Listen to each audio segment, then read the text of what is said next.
Hello my dear students. So anatomy of flowering plants में we have completed with the tissues and the tissue system and today we are going to discuss about the specific anatomy of each part. आपको पता है plant में जो main 3 vegetative organs हैं root, stem और leaf, तो इन तीनों में एक्चुअली में जो हमने टिश्यू सिस्टम में पढ़ा लास्ट सेशन में पेरेन्काइमा, कॉलेन्काइमा या ground tissue, epidermal tissue, vascular tissue, उनका किस तरह का अरेंजमेंट देखने को मिलता है वो आपको इस टॉपिक में समझना है.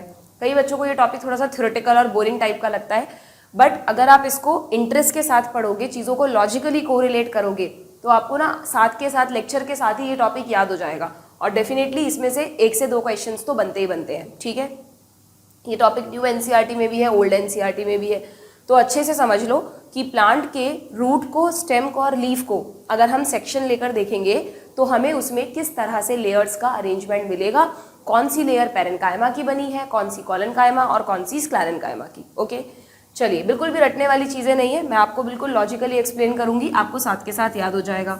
इसमें भी हमको हर पार्ट को डाइकॉट में भी पढ़ना है और हर पार्ट को मोनोकॉट में भी पढ़ना है. ओके, तो सबसे पहले स्टार्टिंग में सिंपली लिखा हुआ है for a better understanding of tissue organisation of root, stem and leaf, it is convenient to study the transverse sections of the mature zone of these organs. But obvious जब वो mature हो चुका है तभी आपको उसमें tissues का differentiation दिखेगा. So अगर हम सबसे पहले root anatomy की बात करें तो डाइकॉट रूट और मोनोकॉट रूट को हम देखें ना बच्चों, अगर दोनों का सेक्शन लेकर हम देखें तो बहुत हद तक दोनों सेम स्ट्रक्चर शो करते हैं.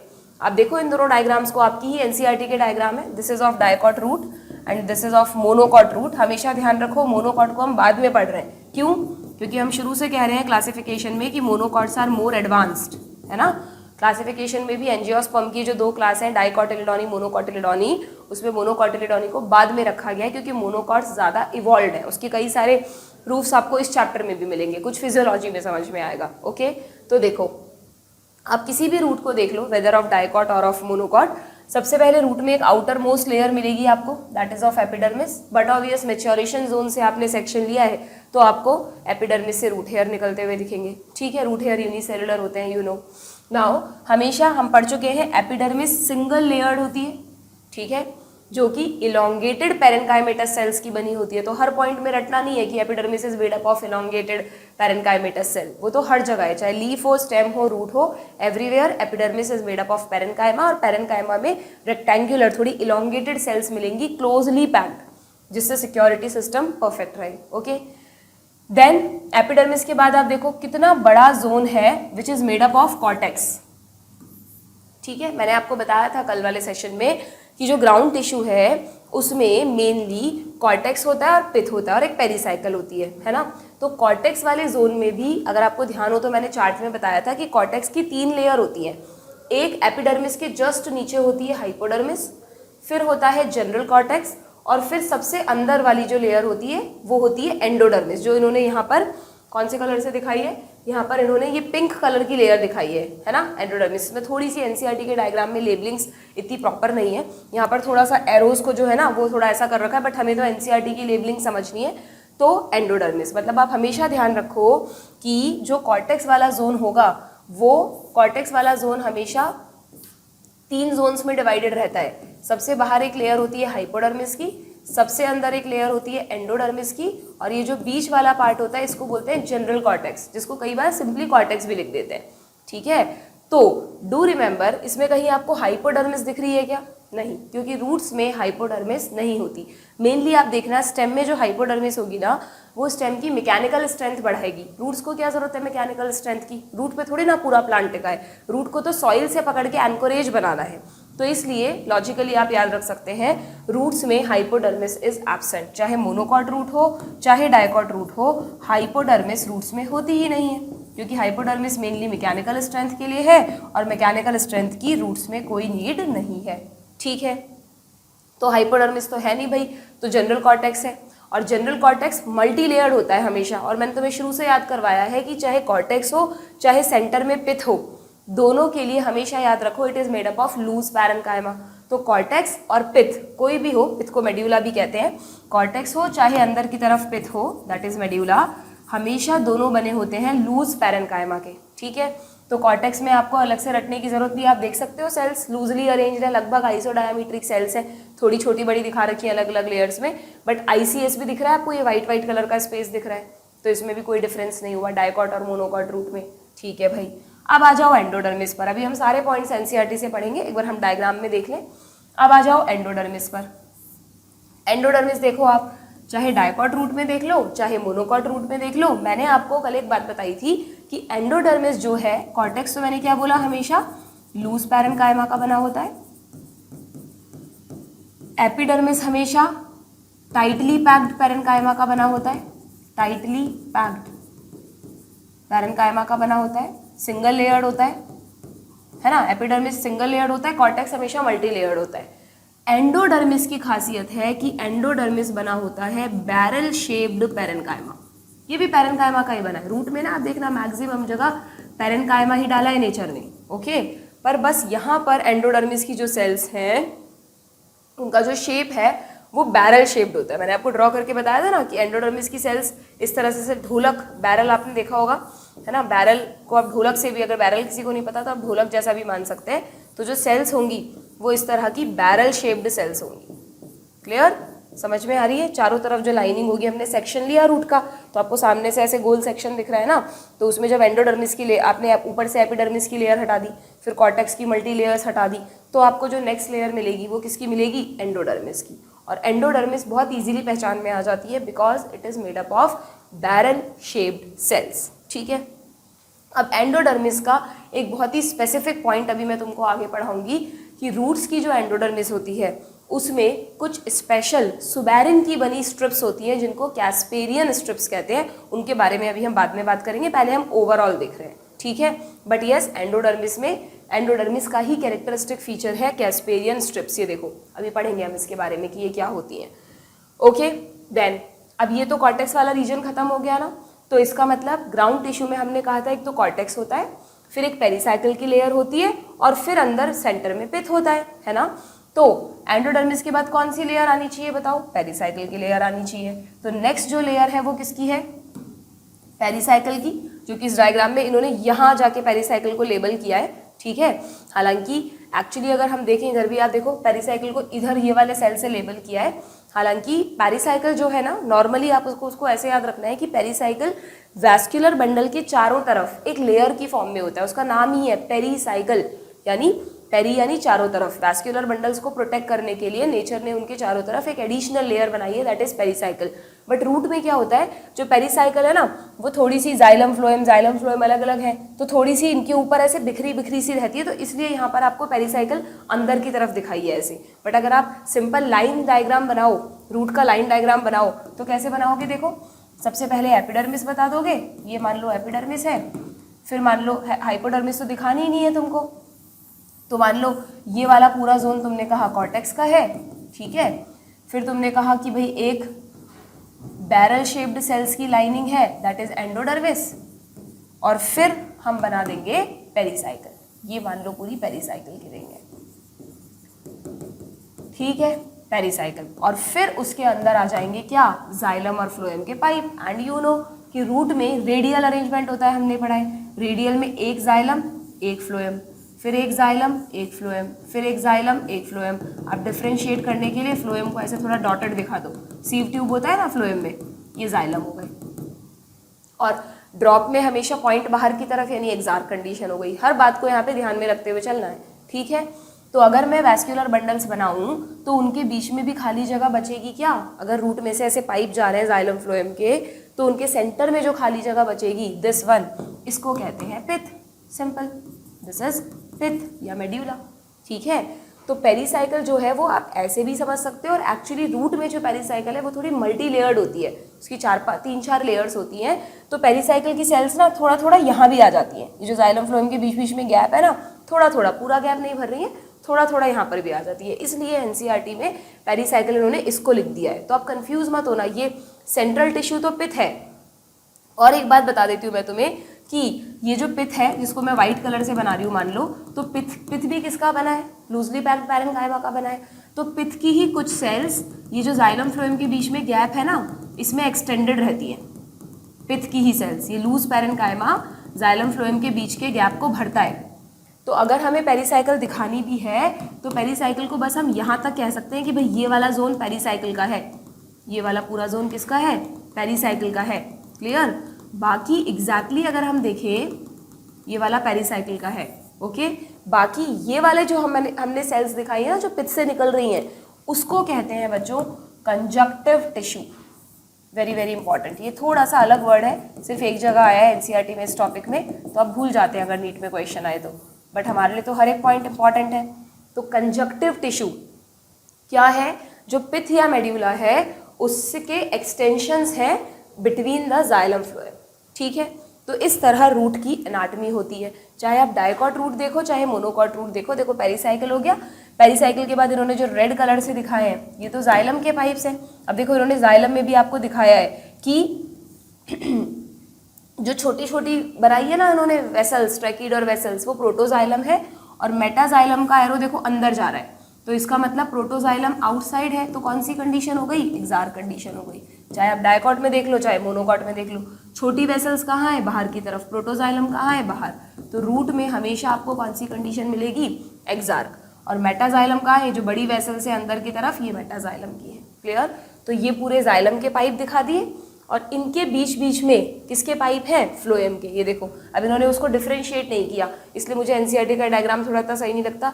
वही पूरे पर्पल कलर से पूरी सेल्स बना रखी है, ना कहीं पित्त का पता चल रहा है, ना पेरिसाइकिल, ना जाइलम फ्लोएम अलग से दिख रहा है।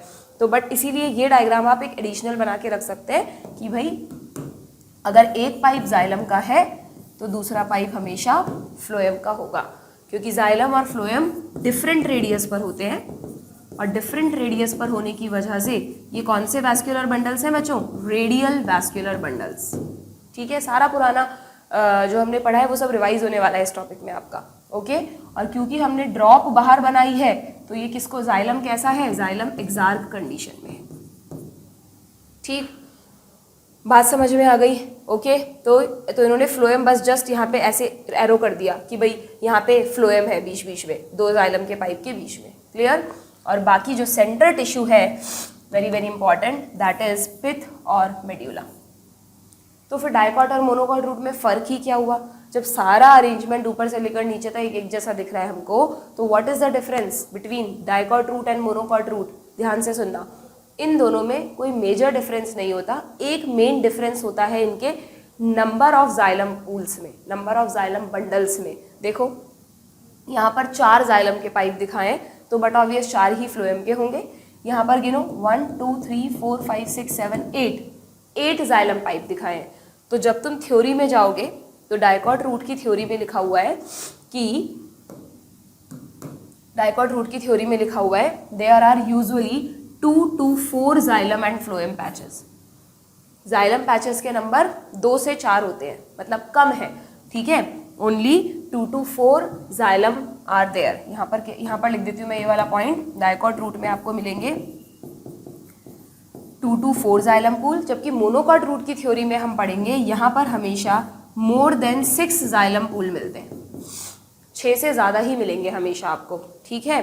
तो इस कंडीशन को कहते हैं बच्चों पॉली आर्क। नीट में रिसेंटली क्वेश्चन आया था polyarch xylem bundles are found in, तो आपका आंसर होगा मोनोकॉट रूट। ठीक है। तो मेन डिफरेंस किसमें है, नंबर ऑफ जाइलम बंडल में है। और क्योंकि जाइलम यहाँ कम है यहाँ ज़्यादा है, आप सोचो कि मैं 4 बच्चों को बोलूँ कि एक रिंग बनाओ तो वो कितना भी फैल के खड़े हो जाए, रिंग का मत सपोज करो कोई भी एक डायमीटर है, अब मैं 12 बच्चों को या 8 बच्चों को बोल रही हूँ एक रिंग बनाओ, तो वो भी अगर फैल के खड़े हैं तो बट ऑब्वियस वहाँ रिंग बड़ी बनेगी। तो क्योंकि यहाँ नंबर ऑफ जाइलम पूल ज़्यादा है तो उनके बीच में जो गैप बच रहा है खाली जगह वो ज़्यादा होगी। तो मोनोकॉट रूट में पित्त जो है, मोनोकॉट रूट में पित्त जो है वो मोर डेवलप्ड होती है या मोर इन अमाउंट होती है, जबकि डाइकॉट रूट में क्योंकि कम जाइलम है, रटना नहीं है, क्योंकि कम जाइलम है, छोटी रिंग बन रही है, तो पित्त बिल्कुल लेस डेवलप्ड होती है, यानी पित्त इनकॉन्स्पिकुअस होता है, ना के बराबर पित्त मिलेगा यहाँ पे आपको। इतनी सी जगह बचती है कि वहाँ पर पित्त की नेग्लिजिबल सेल्स होती हैं, जबकि यहाँ पर इतना सारा जगह बचता है सेंटर में जहाँ पर पित्त की ज़्यादा सेल्स होती हैं। ठीक है। तो क्योंकि एक डिफरेंस इनके जाइलम पूल में है तो दूसरा डिफरेंस क्या हुआ एंड यहाँ पर क्या होती है, मोर पित्त। ठीक है, समझ में आ गया। तो ये आप डायग्रामेटिकली आप सारे पॉइंट्स को बहुत इजीली याद रख सकते हो कि मेनली दोनों ही केसेस में रूट की एनाटॉमी सेम है, सब कुछ सेम है। लेयर्स का जो ऑर्गेनाइजेशन है, पैरेनकाइमा का बना है देखो मैक्सिमम, कहीं तुमको रूट में कॉलन काइमा या स्क्लेरन काइमा मिला क्या? नहीं, रूट में जरूरत ही नहीं है मैकेनिकल स्ट्रेंथ की, तो कॉलन काइमा स्क्लेरन काइमा बनाया ही नहीं नेचर ने, सब कुछ पैरेनकाइमेटस है। सिर्फ दो डिफरेंस आपको ध्यान रखने हैं कि डायकॉट रूट में नंबर ऑफ जाइलम पूल कम है, डायकॉट कम एडवांस है तो उनमें कम जाइलम पूल है, यहाँ पर ज़्यादा है क्योंकि जाइलम पूल कम है तो पित्त कम है, यहाँ पर जाइलम पूल ज़्यादा है तो पित्त भी ज़्यादा है। ठीक है, और एक तो आपको वैसे ही पता है डिफरेंस कि आगे जाकर डायकॉट रूट सेकेंडरी ग्रोथ करती है, मोनोकॉट रूट नहीं करती, वो तो फिर फिजियोलॉजिकल डिफरेंस हो गया। ठीक है, तो देखो अच्छा एक बात ध्यान रखना बच्चों, चाहे से डायकॉट रूट आगे जाकर सेकेंडरी ग्रोथ करती है बट रूट में स्टेम की तरह पहले से कोई कैम्बियम नहीं होता। देखो जब आप स्टेम बनाते हो तो डायकॉट स्टेम में क्या करते हो, डायकॉट स्टेम में आप कॉन्जॉइंट वैस्कुलर बंडल बनाते हो कि ये जाइलम है और ये फ्लोएम है बाहर की तरफ, तो दोनों के बीच में आप कहते हो कि कैम्बियम की लेयर है। बट क्या रूट में पहले से कोई कैम्बियम है? नहीं। तो रूट में जितना भी कैम्बियम है वो सब सेकेंडरी ग्रोथ के वक्त बनता है, पहले से रूट में कैम्बियम नहीं होता। क्लियर? अब देखते हैं हम एनसीईआरटी में इन सारे पॉइंट्स को। अच्छा एक बात और ध्यान रखना, एनसीईआरटी में ही लिखा है कि रूट में एपिडर्मिस को एपिब्लेमा भी कहते हैं। एपिब्लेमा, मान लो यही लिखा हुआ आ जाए ऑप्शंस में, तुम सोचो हमने पढ़ा ही नहीं है। ठीक है, तो डायकॉट रूट में क्या लिखा है, ट्रांसवर्स सेक्शन सनफ्लावर की रूट का दिखाया है भाई, सनफ्लावर डायकॉट है सबको पता है। The internal tissue the outer most layer is epiblema, जिससे निकलेंगे रूट हेयर। ठीक है, many of the cells of epiblema protrude, अच्छा लिखा है ना, many of the cells of epiblema protrude in the form of unicellular root hair. देखो ये गड़बड़ मत कर देना तुम, रूट हेयर और ट्राइकोम में हमने डिफरेंस पढ़ा था, तो रूट हेयर हमने कहा था यूनिसेल्यूलर होते हैं और ट्राइकोम यूजुअली मल्टी सेल्यूलर होते हैं। तो कई बार तुम ऐसे याद रख लेते हो कि एक में यूनिसेल्यूलर है एक में मल्टी सेल्यूलर है, नहीं, चाहे डायकॉट हो चाहे मोनोकॉट हो, रूट हेयर हमेशा यूनिसेल्यूलर होंगे। ठीक है, देन कॉर्टेक्स आएगा, कॉर्टेक्स ये फर्स्ट लेयर हो गई, सेकंड आएगा कॉर्टेक्स। कॉर्टेक्स हमेशा, कॉर्टेक्स और पिथ हमेशा मल्टी लेयर्ड होंगे। ठीक है, तो it consist of several layers but obvious, thin walled parenchyma, loose parenchymatous cells हैं, आईसीएस प्रेजेंट होगा। Then inner most layer of cortex is called endodermis. तो थर्ड लेयर आपको रूट में क्या मिलेगी, एंडोडर्मिस। स्टेम में ये फोर्थ हो जाएगी क्योंकि स्टेम में एपिडर्मिस के बाद हाइपोडर्मिस, फिर कॉर्टेक्स और फिर एंडोडर्मिस आएगा। यहाँ पर हाइपोडर्मिस एब्सेंट है, यहीं पर लिख देना तुम कि रूट में हाइपोडर्मिस एब्सेंट होती है, चाहे डायकॉट रूट हो चाहे मोनोकॉट रूट हो। ठीक है, इन रूट्स। क्लियर? देन एंडोडर्मिस की खासियत देखते हैं अब हम। एंडोडर्मिस की सबसे पहली खासियत तो ये है कि एंडोडर्मिस बैरल शेप्ड सेल्स की बनी है, एकदम पास पास बनाई थी मैंने सारी सेल्स, तो कोई इंटरसेलुलर स्पेस नहीं होगा। अब यहाँ पर ये क्या बनाया है नेचर ने, कैस्पेरियन स्ट्रिप्स क्या होती हैं? कैस्पेरियन स्ट्रिप्स बनी होती हैं बच्चों सुबैरिन नाम के एक वैक्सी मटेरियल की। एक वैक्सी मटेरियल हमने पढ़ा था क्यूटिकल, जो कि एपिडर्मिस के बाहर की तरफ होता है अननेसेसरी वाटर लॉस को रोकने के लिए। एक वैक्सी सब्सटेंस हम पढ़ रहे हैं सुबैरिन। अब ये दो जगह आएगा, सुबैरिन यहाँ तो है ही, जब सेकेंडरी ग्रोथ करेंगे स्टेम या रूट तो बाहर जो कॉर्क बनती है वो भी सुबैरिन की बनी होती है। ठीक है, और एक हमने पढ़ा लिग्निन। लिग्निन कहाँ पे पढ़ा हमने, जितने भी डेड कॉम्पोनेंट्स है वहाँ पर लिग्निन पढ़ा। ठीक है, ये मैंने ऐसे क्यों बोला, क्योंकि क्यूटिकल, सुबैरिन और लिग्निन ये तीनों वाटर के लिए इम्परमिएबल होते हैं। ठीक है, अब सुबैरिन जो है देखो क्लियरली लिखा है, वेरी वेरी इंपॉर्टेंट, हाईलाइट करो, वाटर के लिए इम्परमिएबल है और वैक्सी है। क्यों भाई, इसकी क्या जरूरत आ गई रूट में? एंडोडर्मिस पे तुम कह रहे हो सुबैरिन का डिपोजिशन कर दो, तो अगर हम लॉजिकली सोचें तो ये तो बड़ी गड़बड़ बात हो गई। अगर यहाँ से पानी ऐसे अंदर होता होता आ रहा है तो एंडोडर्मिस पे तो आपने कैस्पेरियन स्ट्रिप लगा दी, तो पानी अंदर जाइलम तक कैसे पहुँचेगा? तो देखो नेचर ने क्या किया, नेचर ने क्यों लगाया और कैसे लगाया ये समझना इंपॉर्टेंट है। सुबैरिन का डिपोजिशन कैसे किया, ये मैंने कुछ एडिशनल डायग्राम लिए हैं आपको समझाने के लिए। आप इसको ऐसे समझना कि ये देखो 3D में आपको कोशिश की है समझाने की कि बाहर से ऐसे लेयर है, एपिडर्मिस की लेयर है, फिर कॉर्टेक्स की लेयर है, फिर एंडोडर्मिस की लेयर है ना, फिर एंडोडर्मिस के बाद पेरिसाइकल होगा और फिर जाइलम के पाइप आ जाएंगे।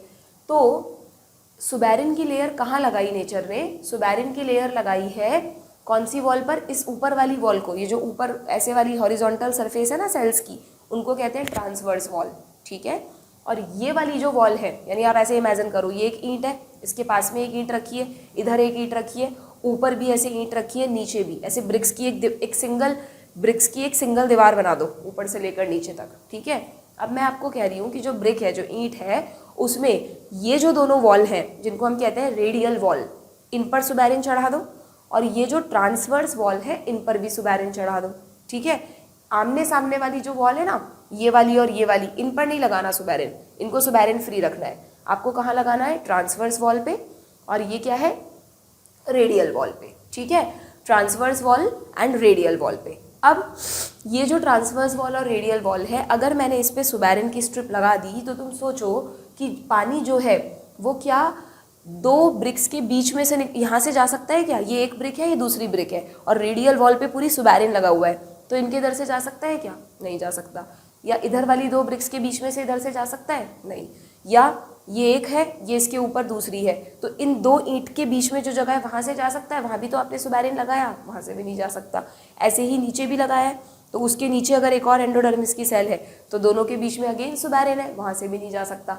यानी आपने पानी के अंदर जाने के सारे रास्ते रोक दिए अगर वो ब्रिक के बाहर से जाने की कोशिश करेगा। ना ऊपर से जा सकता है, ना नीचे से, ना इस तरफ से, ना इस तरफ से, क्योंकि आपने सब तरफ क्या लगा दिया? सुबैरिन। बट आपने पूरा रास्ता ब्लॉक नहीं किया है, क्योंकि आपने ये जो दो सरफेस हैं ये छोड़ दिए हैं, इन पर सुबैरिन नहीं है। तो अगर पानी को उस पार जाना है तो पानी को क्या करना पड़ेगा? इस सरफेस को क्रॉस करके सेल के अंदर आना पड़ेगा, ब्रिक के अंदर, और फिर इस सरफेस से बाहर निकलना पड़ेगा। तो water has to enter into the cell, water can't go या पास आउटसाइड द सेल। करा ना नेचर ने ऐसा? क्यों किया नेचर ने ऐसा? क्योंकि नेचर को ये पता है कि अभी तक जो पानी आ रहा था वो तो क्या था, जैसे भी आ रहा हो, बट अब पानी जाइलम में जाने वाला है। अगर वाटर के साथ कोई भी अननेसेसरी सॉल्यूट, कोई भी पॉइजनस सब्सटेंस कुछ भी आया तो पहले उसकी चेकिंग होनी चाहिए, फिर वो जाइलम पूल में एंटर करना चाहिए। अगर सीधा कर गया तो जाइलम में तो पानी खींच लेगा प्लांट, तो वो टॉक्सिन पूरे प्लांट में फैल जाएगा और प्लांट की डेथ हो जाएगी। ऐसा नहीं है नेचर ने हम ही को सारे मैकेनिज्म दिए हैं, हम ही को सारे इम्यूनिटी सिस्टम्स दिए हैं। नेचर ने बहुत सारे इंतजाम प्लांट्स में भी किए हैं, ठीक है। तो प्लांट्स में नेचर ने क्या किया कि एंडोडर्मिस को एक चेक पॉइंट बना दिया, एक नाकाबंदी की जगह बना दी, जहाँ पर सारे रास्ते बंद हैं, जैसे ट्रैफिक पुलिस करती है। किसी को पकड़ना होता है तो बड़े बड़े बैरिकेड्स लगा देती है, एक ही जगह खुली रखती है और वहाँ पे वो खुद खड़ी हो जाती है कि हम पहले चेक करेंगे फिर तुम निकलना। तो एंडोडर्मिस पे चारों तरफ नाकाबंदी कर दी, सिर्फ दो सरफेस खुली रखी हैं, तो पानी को सेल के अंदर से जाना पड़ेगा, और जब पानी सेल के अंदर जाएगा तो सेल मेम्ब्रेन क्रॉस करेगा, और आपको पता है सेल मेम्ब्रेन हर किसी के लिए तो परमिएबल है नहीं, सेलेक्टिवली परमिएबल होती है। तो सेल मेम्ब्रेन पानी को तो जाने देगी, बट पानी में जो घुले हुए सल्यूट्स हैं उनको चेक करके ही जाने देगी। जो सेल के लिए परमिएबल है वो चले जाएंगे, जो नहीं है वो बाहर ही रुक जाएंगे। समझ में आई बात? तो इन पट्टियों को, इन स्ट्रिप्स को बनाता है सुबैरिन, और सबसे पहले इनको देखा कैस्पर नाम के साइंटिस्ट ने, इसलिए इन स्ट्रिप्स को कहते हैं कैस्पेरियन स्ट्रिप्स, ठीक है। जब आप ट्रांसपोर्ट इन प्लांट्स चैप्टर पढ़ते हो ना, तो अभी तो वो कन्फ्यूज़न में है कि वो चैप्टर न्यू एनसीईआरटी ने डिलीट कर दिया, तो मैं थोड़ा सा कॉन्सेप्ट आपको यहीं पर समझा रही हूँ कि जब हम ट्रांसपोर्ट इन प्लांट्स पढ़ते हैं कि पानी में प्लांट में पानी कैसे अंदर जा रहा है, तो उसमें हम पढ़ते हैं कि पानी दो रास्तों से एंटर करता है। कौन से दो रास्तों से? देखो, जब पानी रूट हेयर एब्जॉर्ब करता है तो एक रास्ता तो क्या होता है, वो सेल से बचता बचाता सेल के बाहर से जा रहा है। देखो, जो भी इंटरसेलुलर स्पेस है, इसीलिए नेचर ने ना कॉर्टेक्स को लूजली पैक्ड बनाया है कि आराम से पानी आईसीएस में से होता फटाफट इतना मोटा जो रास्ता है उसको क्रॉस कर ले, ठीक है। पर एक पाथवे और बनाया है पानी के लिए, जिसमें शुरू से ही पानी की चेकिंग होते हुए पानी जा रहा है अंदर, क्योंकि देखो ये पानी सेल से ऑस्मोसिस करता हुआ सेल टू सेल अंदर जा रहा है। तो पानी जब भी रूट के अंदर एंटर करता है तो दो पाथवे से एंटर करता है, हमेशा याद रखना। जिस पाथवे से पानी की कोई चेकिंग नहीं हो रही, जो नॉन लिविंग पाथवे है, ऐसे कह लो तुम तुम्हारी लैंग्वेज में, नॉन लिविंग यानी जहाँ पानी को कोई लिविंग मेम्ब्रेन क्रॉस नहीं करनी, सिर्फ सेल के बाहर जो आईसीएस है वहाँ से होता हुआ पानी जाएगा, उसको कहते हैं एपोप्लास्टिक पाथवे, ठीक है। और जिस पाथवे में water has to cross the cell membrane को क्रॉस करेगा, सेल के अंदर जाएगा फिर बाहर निकलेगा, उसको कहते हैं सिम्प्लास्टिक पाथवे यानी कि लिविंग पाथवे। तो जो पानी सिम्प्लास्टिक पाथवे से अंदर जा रहा है उसको तो कोई प्रॉब्लम ही नहीं है, उसकी तो शुरू से ही चेकिंग चल रही है, वो तो आराम से चलता जाए। लेकिन ये सब इंतज़ाम क्यों किया गया? एपोप्लास्टिक की वजह से, कि भाई पानी की स्पीड बढ़ाने के लिए नेचर ने पहले तो पानी को कहा कि तुम बिना रोक टोक आ जाओ आराम से, एपोप्लास्टिक पाथवे बना दिया है हमने। बट फिर यहाँ पर एंडोडर्मिस पे चेक पॉइंट्स लगा दिए, सुबेरिन की स्ट्रिप्स लगा दी कि वहाँ से तो पानी जाएगा नहीं। और एंडोडर्मिस देखो यहाँ पे, ये एंडोडर्मिस की लेयर बताइए, ये जो ब्लैक ब्लैक कलर की स्ट्रिप्स दिख रही हैं तुमको, ये कैस्पेरियन स्ट्रिप्स दिखाई हैं, क्योंकि 6 सरफेस पे तो नहीं है ना ये सेल की, 4 सरफेस पर है। तो पानी water has to enter inside the cell. तो एपोप्लास्टिक पाथवे यहाँ पर सिम्प्लास्टिक में कन्वर्ट हो गया ना, तो that's why Casparian strips help for the checking of water. समझ में आ गई बात आप लोगों को? फिर उसके बाद तो पेरीसाइकिल है, देखो यहाँ पे अच्छी पेरीसाइकिल दिखाई है, ये पर्पल कलर से एकदम लेयर की फॉर्म में है ना। और फिर पेरीसाइकिल के बाद पानी जाइलम में चला जाएगा। क्लियर? तो हम इस पॉइंट को कैसे लिखेंगे देखना। यहाँ पर लिखा है, अच्छा एनसीईआरटी में ना टेंजेंशियल लिखा है, एक्चुअली टेंजेंशियल को ही ट्रांसवर्स वॉल भी कहते हैं, लिख लो। ट्रांसवर्स और टेंजेंशियल एक ही बात है। ये वाली जो वॉल्स है जो एक दूसरे को टच कर रही हैं ऊपर नीचे की सेल्स को, वो टेंजेंशियल वॉल हुई या ट्रांसवर्स वॉल हुई, और ये वाली रेडियल वॉल हुई। क्लियर? तो इसमें लिखा है द ट्रांसवर्स और tangential wall as well as the radial wall. ये बहुत आता है क्वेश्चन कि कैस्पेरियन स्ट्रिप्स सेल्स की, एंडोडर्मल सेल्स की कौन सी वॉल पर होते हैं? तो ट्रांसवर्स और टेंजेंशियल वॉल पे होते हैं एंड रेडियल वॉल पे होते हैं। Clear? Of endodermal cells have a deposition of water impermeable waxy material suberin in the form of Casparian strips। यहाँ पर हम लिख देते हैं कि क्योंकि अब यहाँ पर एनसीईआरटी में ना सीधा कैस्पेरियन स्ट्रिप्स के बाद आगे बढ़ गए, नेक्स्ट लेयर पर बढ़ गए, ज़्यादा नहीं बताया, ठीक है? तो इसलिए हम थोड़ा सा यहाँ पे एडिशन करेंगे। आप भी अपनी एनसीईआरटी में लिखना, ये कैस्पेरियन स्ट्रिप्स क्या है?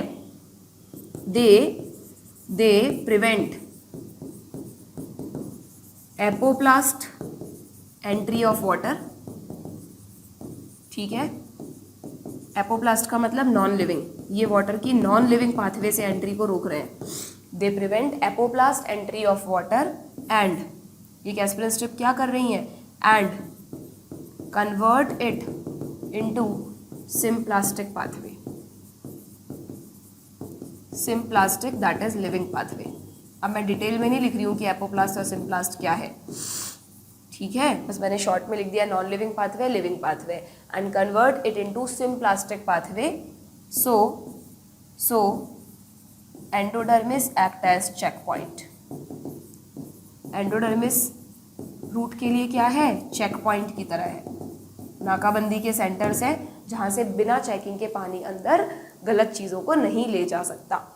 समझ में आ गया? सिंपल सा कॉन्सेप्ट है। अब भूलोगे भी नहीं, तुम रटते रहते हो कि यार कैस्पेरियन स्ट्रिप स्टेम में थी कि लीफ में थी कि रूट में थी। स्टेम और लीफ में क्या करेगी कैस्पेरियन स्ट्रिप? वहाँ पर कोई पानी की एंट्री हो रही है क्या? सारी पानी की एंट्री तो रूट से हो रही है, तो चेकिंग भी कहाँ होनी है? रूट में ही होनी है। तो एंडोडर्मिस में ही कैस्पेरियन स्ट्रिप होती है। ठीक है? नाउ आगे देखते हैं क्या लिखा है एनसीईआरटी में। नेक्स्ट टू एंडोडर्मिस, हमने 3 लेयर पढ़ ली, कौन कौन सी? एपिडर्मिस हो गई, कॉर्टेक्स हो गया, एंडोडर्मिस हो गया। अब क्या आएगा खुद बताओ? पेरीसाइकिल।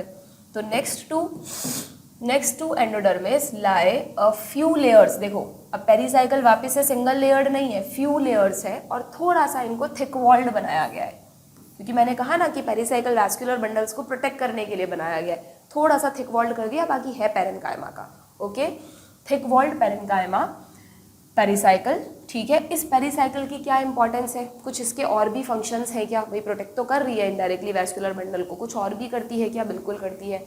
अगर तुम्हें ध्यान हो तो जब मैंने मॉर्फोलॉजी चैप्टर पढ़ाया था शुरू में, तो रूट में एक पॉइंट बताया था कि रूट में जो प्राइमरी रूट होती है उससे जब सेकेंडरी रूट और टर्शरी रूट्स निकलती हैं, ये मान लो सेकेंडरी रूट है, ये टर्शरी रूट है टैप रूट सिस्टम में, तो सेकेंडरी रूट कभी भी एपिडर्मिस से नहीं निकलती, ये अंदर के पेरीसाइकिल से निकलती है। ऐसे ही टर्शरी रूट भी अंदर पेरीसाइकिल से निकलती है। तो पेरीसाइकिल का काम है to give rise to lateral roots, इनको लैटरल रूट्स कहते हैं। ठीक है? लिखा है क्या यहाँ पे? देखो कितना इंपॉर्टेंट पॉइंट है, हाईलाइट करो।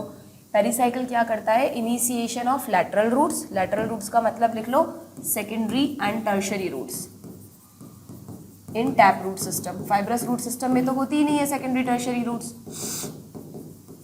ठीक है। एंड वेरी वेरी इंपॉर्टेंट, जब रूट सेकेंडरी ग्रोथ करेगी तो आप पढ़ोगे कि रूट में जो कैम्बियम बनेगा ना, मैंने आपको कहा ना कि रूट में पहले से तो कैम्बियम है ही नहीं, अभी है क्या कोई कैम्बियम, और उसको तो चाहिए कैम्बियम। तो कैम्बियम आप देखना कहाँ कहाँ बनेगा, कुछ पार्ट यहाँ से मेरिस्टेमेटिक हो जाएगा, कुछ पार्ट यहाँ से मेरिस्टेमेटिक हो जाएगा, और कुछ पार्ट ये वाला मेरिस्टेमेटिक हो जाएगा। तो क्या इसमें पेरिसाइकिल इन्वॉल्व है? बिल्कुल है। तो पेरिसाइकिल का काम है वैस्कुलर कैम्बियम को बनाना, ठीक है। और नॉट ओनली वैस्कुलर कैम्बियम बच्चों, एक कॉर्क कैम्बियम भी बनेगा। तो जो भी है रूट में, चाहे वैस्कुलर कैम्बियम हो, कॉर्क कैम्बियम हो, उसको पेरिसाइकिल बनाती है, ठीक है।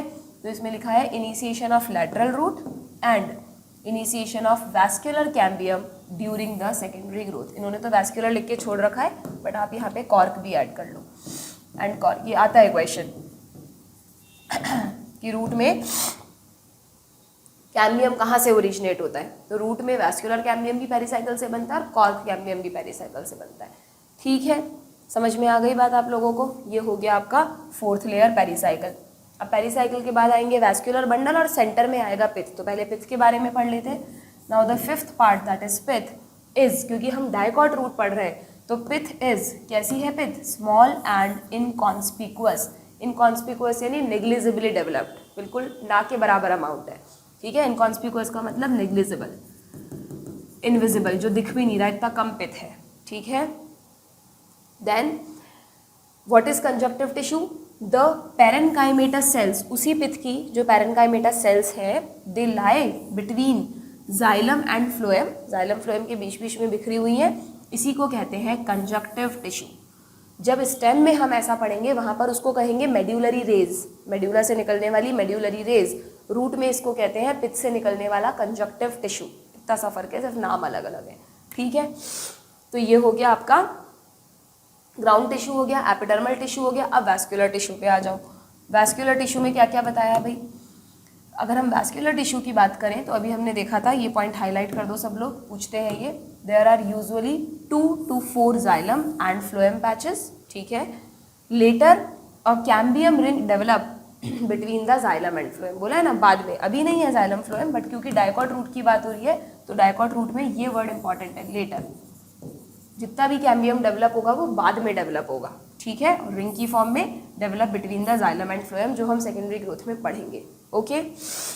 तो ये हुआ आपका डाइकॉट रूट की एनाटॉमी। ये जो इन्होंने पॉइंट लिखा है ना बच्चों, ये कॉमन पॉइंट है जो सबके लिए एप्लीकेबल है, चाहे रूट हो चाहे स्टेम हो। एक वर्ड बताया है, व्हाट इज स्टील। स्टील क्या होता है? देखो, ये पहले तो क्या होता था, हमारे टाइम पे हम स्टील के भी ना टाइप्स पढ़ते थे, अलग अलग तरह के टाइप्स होते थे। टेरिडोफाइट में कैसे होता है, जिम्नोस्पर्म में, एंजियोस्पर्म में, ठीक है। बट अब तुम्हें इतना डिटेल में नहीं जाना, तुम्हें सिर्फ स्टील वर्ड का मीनिंग पता होना चाहिए। क्या होता है स्टील का मीनिंग? देखना इधर, कि अगर हम किसी भी रूट या स्टेम का सेक्शन लें तो एंडोडर्मिस तक का पार्ट छोड़ दो, ये जो पूरा सेंट्रल जोन है जिसमें पेरिसाइकिल आ गई, प्रोटेक्ट करने वाली लेयर, वैस्कुलर बंडल्स आ गए, और बट ऑब्वियस पिथ तो आएगा ही आएगा, इस जोन को कहते हैं स्टील। क्या कहते हैं इस जोन को? इस जोन को कहते हैं स्टील। यानी the tissue inner to endodermis that includes pericycle, vascular bundles and pith. कैसे याद रखोगे? कई बार कंफ्यूजन हो जाता है, एंडोडर्मिस है कि नहीं है, पेरिसाइकिल है कि नहीं है। तो ऐसे याद रखना कि स्टील में वैस्कुलर बंडल तो है ही, तो वैस्कुलर बंडल अपनी प्रोटेक्टिव लेयर को कभी नहीं छोड़ते, तो वैस्कुलर बंडल के साथ पेरिसाइकिल भी आएगी और सेंटर वाला पार्ट तो आएगा ही आएगा, पिथ, ठीक है। तो इन तीनों को मिलाकर क्या कहते हैं? स्टील। तो हाईलाइट करो इस पॉइंट को। All tissues on the inner side of endodermis such as pericycle, vascular bundle and pith constitute the steel। समझ में आ गई क्या बात? इंपॉर्टेंट है, चाहे से तुम साइड में भी लिख सकते हो। Stele is equal to, stele का मतलब pericycle plus vascular bundles plus pith, इसको बोलते हैं स्टील जोन, ठीक है, क्लियर।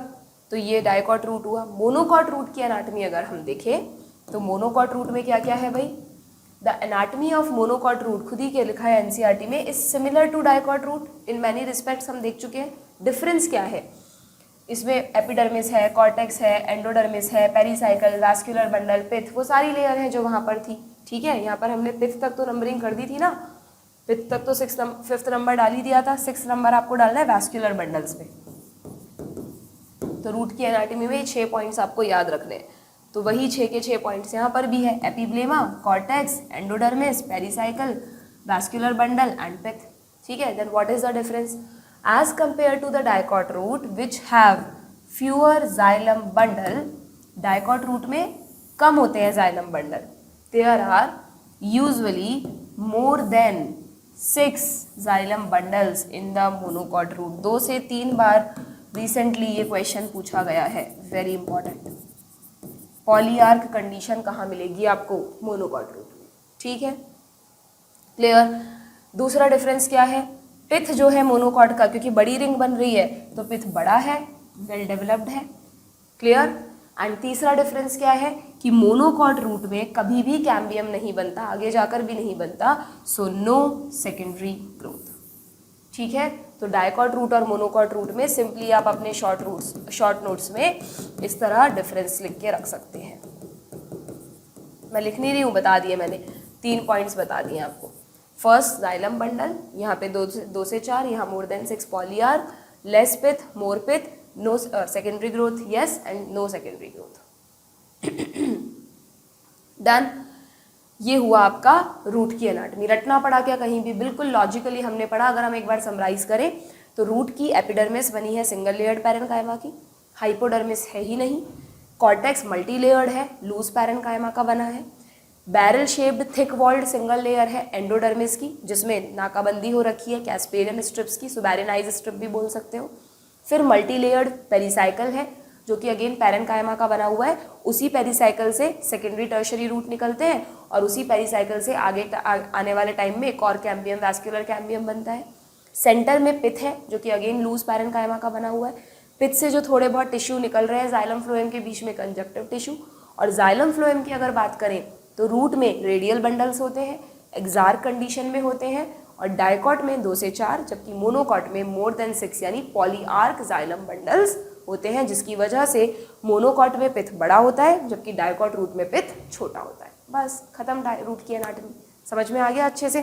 ऐसे ही तुमको भी एक बार आँख बंद करके इमेजिन करके सारे पॉइंट्स अपने दिमाग को समझाने हैं। मैंने तो समझा दिए तुमको। कोई भी टॉपिक अगर तुम हमेशा याद रखना चाहते हो ना, तो टीचर से पढ़ने के बाद खुद एक बार आँख बंद करके इमेजिन करके सोचा करो कि हमारे दिमाग ने कितना रिसीव किया, तो आपकी उस टॉपिक पे ज़्यादा अच्छी कमांड बनेगी। ठीक है, यहाँ तक क्लियर है?